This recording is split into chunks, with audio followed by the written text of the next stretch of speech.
নমস্কার। আজ 6ই অক্টোবর 2024। আজ আমরা আলোচনা করব রেলওয়ে স্টকগুলি সম্পর্কে।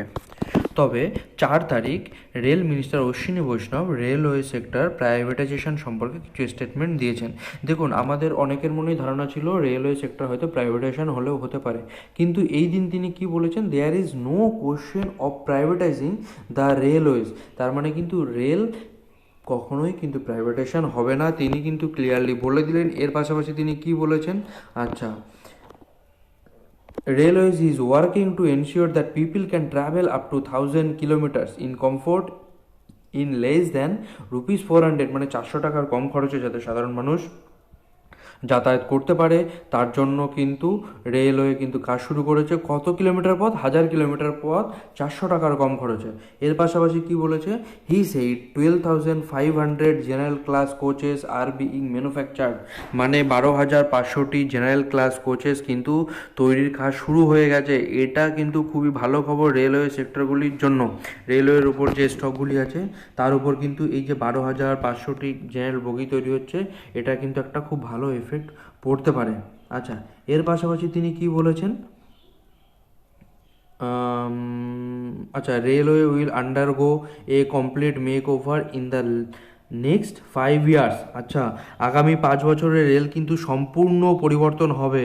আচ্ছা, বন্দে ভারত, নবভারত, আচ্ছা, অ্যান্টি কালেকশন ডিভাইস, আচ্ছা আচ্ছা, এখানে কি বলেছে যে বন্দে ভারত এবং নবভারতের মতো যে ট্রেনগুলি যে সুরক্ষা কবচ ব্যবহার করে, যেমন অ্যান্টি কালেকশন ডিভাইস আমরা সবাই জানি, তো এই যে যে 5 বছর যে পরিবর্তন হতে চলেছে, এই অ্যান্টি কালেকশন ডিভাইস কিন্তু এর নেতৃত্ব দেবে।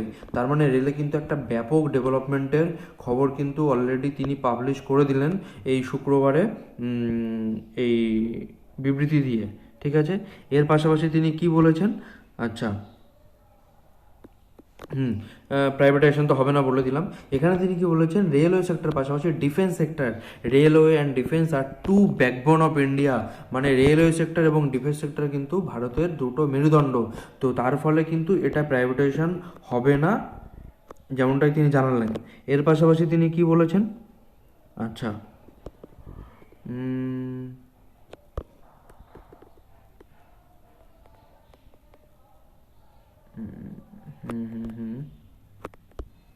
আচ্ছা, the Modi government has given a big push to railway budget. আচ্ছা, মোদি গভর্নমেন্ট কিন্তু রেলওয়ে বাজেটের উপর খুব জোর দিয়েছে, সেটাই তিনি বললেন, এবং যেটার কারেন্ট স্ট্যান্ড 2.5 লাখ crore, মানে 2.5 লক্ষ কোটি টাকা কিন্তু সেই বাজেটের এখন বর্তমানে স্ট্যান্ড আছে।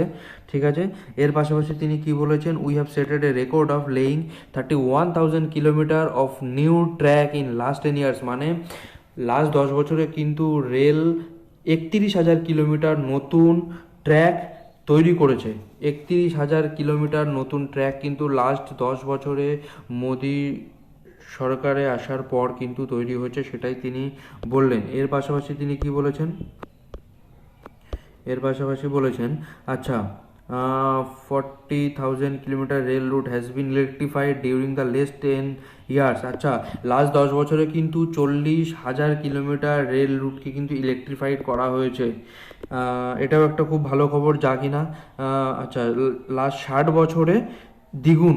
এই যে যে 40,000 কিলোমিটার পথ ইলেকট্রিফাইড হয়েছে, সেটা কিন্তু লাস্ট 7 বছরের তুলনায় কিন্তু দ্বিগুণ হারে বৃদ্ধি পেয়েছে। আচ্ছা, এর পাশাপাশি কি হয়েছে, খুব বড় ইম্পর্টেন্ট খবর, we plan to start 3,000 train service in the next 6 ইয়ার। দেখুন, কিছুক্ষণ আগেই এর আগে উল্লেখ ছিল যে আগামী 5 বছর রেলে আমূল পরিবর্তন হবে।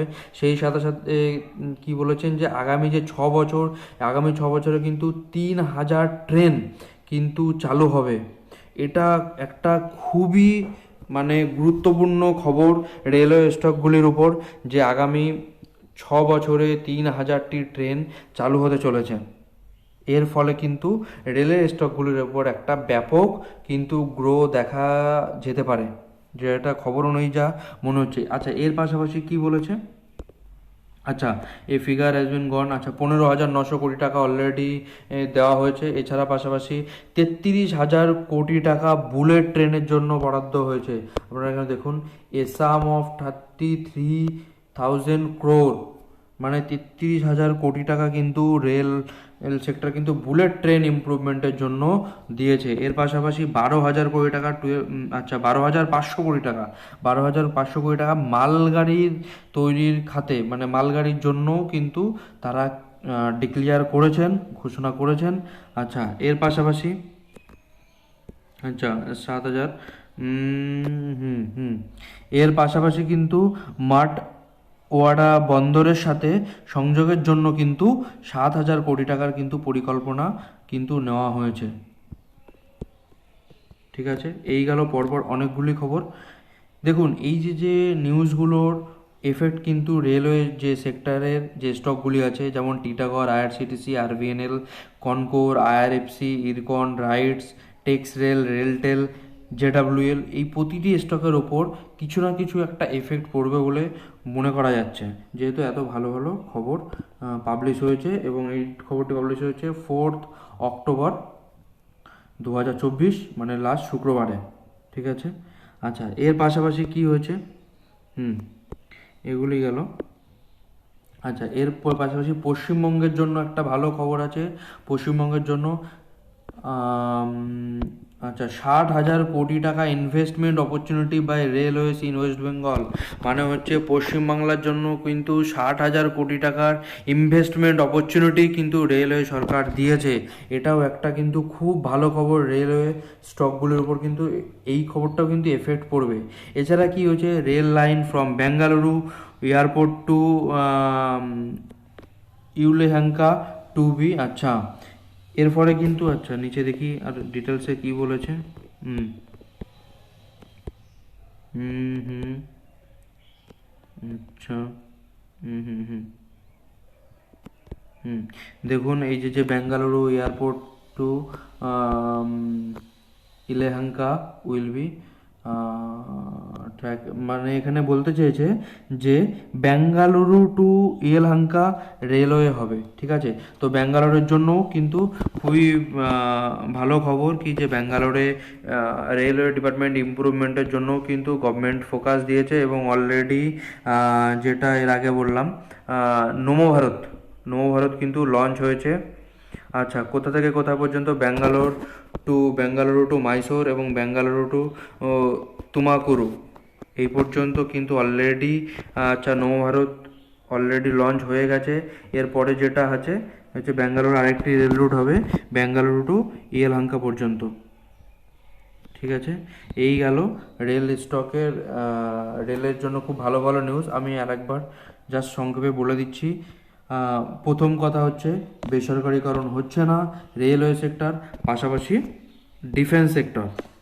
সেকেন্ড, যাতে সাধারণ মানুষ 400 টাকার কম খরচে 1,000 কিলোমিটার পর্যন্ত পথ ভ্রমণ করতে পারে, তার জন্য রেল কাজ শুরু করেছে। থার্ড, 12,500টি কোচ তৈরি হচ্ছে, যেটার এফেক্ট কিন্তু স্টক মার্কেটের ওপর পড়বে বলে মনে করা যাচ্ছে। আগামী 5 বছর রেলওয়ে স্টকগুলো কিন্তু একটা ভালো মুভমেন্ট হবে, যেহেতু আগামী 5 বছর ওর যেমন বন্দে ভারত, নবভারতের যে অ্যান্টি কলিশন ডিভাইস ইউজ হয়েছে সেই ডিভাইস এখন নেতৃত্ব দেবে এই আগামী 5 বছরের ইমপ্রুভমেন্টের জন্য। এর পাশাপাশি ডিফেন্স সেক্টর এবং রেলওয়ে সেক্টর তো প্রাইভেটাইজেশন হবে না, যেহেতু এটি ভারতবর্ষের মেরুদণ্ড। এর পাশাপাশি রেল বাজেট এখন 2,50,000 কোটি টাকা এসে দাঁড়িয়েছে। এর পাশাপাশি 31,000 কিলোমিটার নতুন ট্র্যাক হয়েছে, তার ভিতর আবার 40,000 কিলোমিটার রেলপথ ইলেকট্রিফাইড হয়েছে। আগামী নেক্সট 6 বছর, যেটা খুব ইম্পর্টেন্ট, নেক্সট 6 বছর 3,000টি ট্রেন চালু করার কিন্তু টার্গেট নিয়েছে রেল। আর এর পাশাপাশি বুলেট ট্রেনের জন্য 33,000 কোটি টাকা কিন্তু বরাদ্দ হয়েছে। এর পাশাপাশি মালগাড়িতে 12,500 কোটি টাকা কিন্তু বরাদ্দ হয়েছে। এছাড়াও বিভিন্ন স্টেটে যেমন হচ্ছে ওয়েস্ট বেঙ্গলের জন্য 60,000 কোটি টাকা বরাদ্দ হয়েছে, পাশাপাশি ব্যাঙ্গালোরেও নতুন ট্রেন লাইন হবে। এছাড়াও মারাঠওয়াড়াকে বন্দরের সাথে সংযোগের জন্য 7,000 কোটি টাকার কিন্তু একটা পরিকল্পনা নেওয়া হয়েছে। তো এতগুলো নিউজ রেলওয়ে স্টকগুলোর উপর একটা আগামী দিন খুব ভালো এফেক্ট পড়বে বলেই মনে হচ্ছে। দেখুন লাস্ট বাজেটের পর থেকে কিন্তু রেলওয়ে স্টক ক্রমাগত কমছে, কিন্তু এই যে ভালো নিউজগুলো এসছে এর ফলে হয়তো রেলওয়ে স্টকগুলির উপর একটা দ্রুত একটা ভালো মুভমেন্ট আমরা দেখতে পাবো। এই গেল আজকের রেলওয়ে স্টকগুলি সম্পর্কে আলোচনা। আর যে স্টকগুলি এর ভেতর পড়ে, Titagarh, IRCTC, RVNL, Concor, IRFC, Ircon, RITES, Texrail, RailTel এবং জেডাব্লিউএল। আজ এইটুকুই, ধন্যবাদ।